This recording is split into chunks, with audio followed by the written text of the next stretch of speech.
IPL చరిత్రలో అత్యంత వేగవంతమైన అర్ధశతకం రికార్డు యశస్వి జైస్వాల్ 13 బంతులు పేరిట ఉంది. ఆ తర్వాత కేఎల్ రాహుల్ 14 బంతులు రెండో స్థానంలో ఉన్నాడు.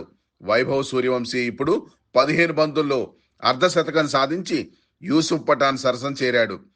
ప్రస్తుత సీజన్లో వైభవ్ ఇలా 15 బంతుల్లో అర్ధ సెంచరీ చేయడం ఇది రెండోసారి కావడం విశేషం. ఇంతకుముందు చెన్నై జట్టుపై కూడా అతను ఇదే తరహాలో విరుచుకుపడ్డాడు. రాజస్థాన్ రాయల్స్ భవిష్యత్తు తారగా వైభవ్ తన ముద్ర వేస్తున్నాడు. ఎంతటి దిగ్గజ బౌలర్ అని కూడా చూడకుండా వైభవ్ పరుగుల వరద సాధించాడు.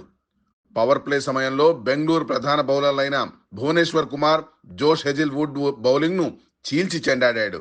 కేవలం 15 బంతుల్లోనే 7 ఫోర్లు 4 సిక్సర్ల సాయంతో 53 పరుగులు చేశాడు. ఈ క్రమంలో అతని స్ట్రైక్ రేట్ 353.33గా నమోదు కావడం విశేషం.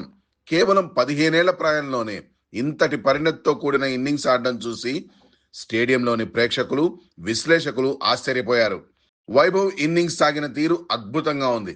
మొదటి ఓవర్లోనే భువనేశ్వర్ కుమార్ బౌలింగ్ లో 2 ఫోర్లు బాది తన ఉద్దేశాన్ని చాటుకున్నాడు.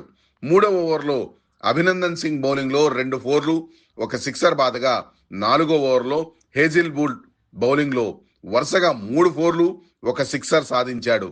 5వ ఓవర్లో తిరిగి వచ్చిన భువనేశ్వర్ బౌలింగ్ లో 2 సిక్సర్లు 2 ఫోర్లు బాది స్టేడియాన్ని హోరెత్తించాడు. సాక్షి టీవీ ప్రసారాలను నిలిపివేయడం చట్టరీత్యా నేరం. సాక్షి టీవీ ప్రసారాల కోసం మీ స్థానిక కేబుల్ ఆపరేటర్ని వెంటనే సంప్రదించండి. డిటిహెచ్లో, ఇంటర్నెట్లో కూడా సాక్షి టీవీ ప్రసారాలను వీక్షించవచ్చు.